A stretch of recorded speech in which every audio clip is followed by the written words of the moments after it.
Terve taas! Monesko päivä tänään on ja tälleen. Katsotaan uipatan puhelimesta. 4.9.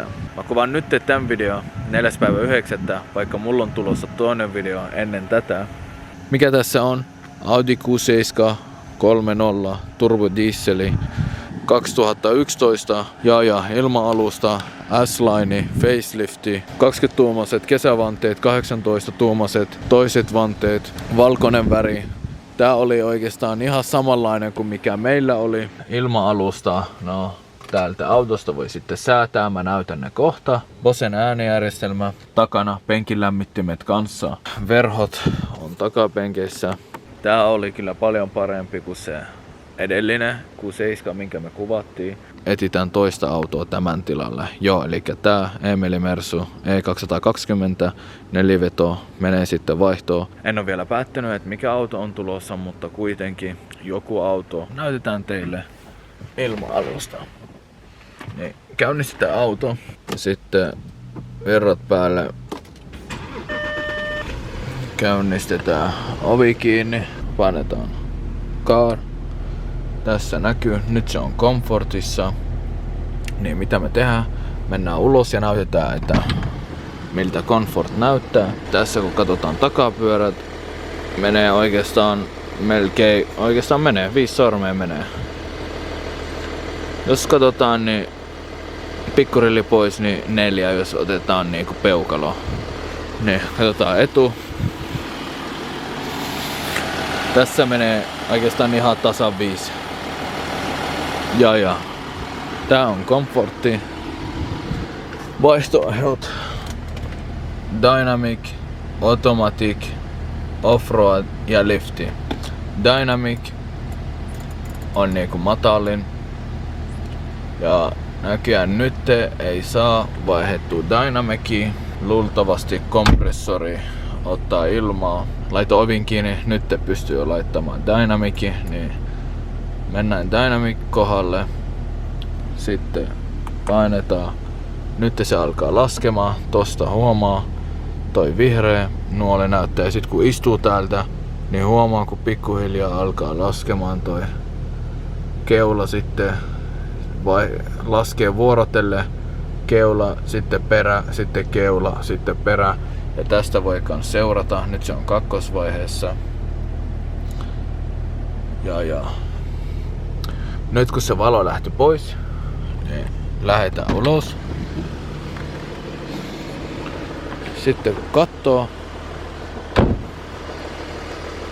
niin tältä näyttää nyt Dynamic.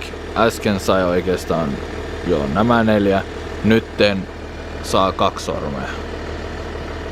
3 ei taida ihan menee kyllä vinnoon. No sanotaanko 2,5.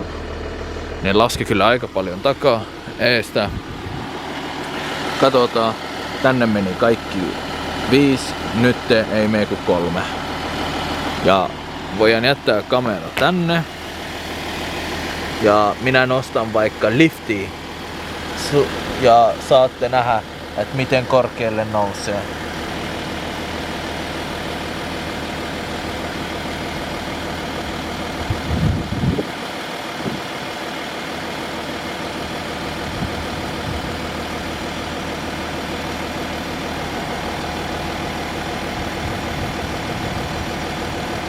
No niin, valo hävisi pois.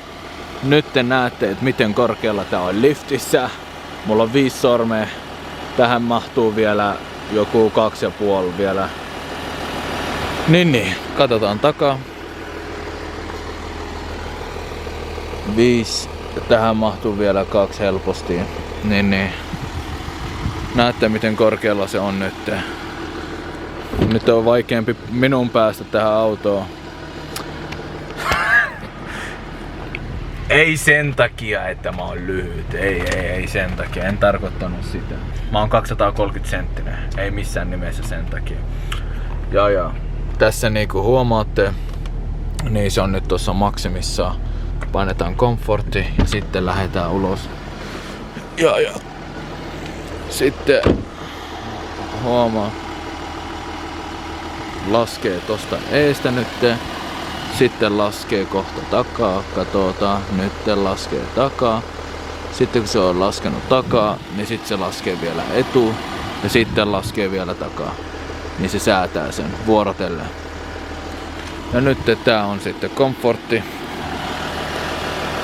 Joo, 4 tai oikeastaan 4, jos otetaan pikkurilli pois eestä. Ja täällä 4, vähän yli 4. Tää auto oli nyt tässä. Nyt me lähdetään ajamaan autoliikkeeseen. Hoidetaan tää homma. Pääsitte vähän näkee. Oli kyllä ikävä tätä autoa. Koska mä tykkään Q7 aika paljon. Tosi mukava ajaa. Meinasin unohtaa. En unohtanut, meinasin unohtaa. Mutta ei aina muistakaa turvavyö. Niin. Ja nähdään sitten seuraavalla videolla. Yes. I live inside my own world of make-believe.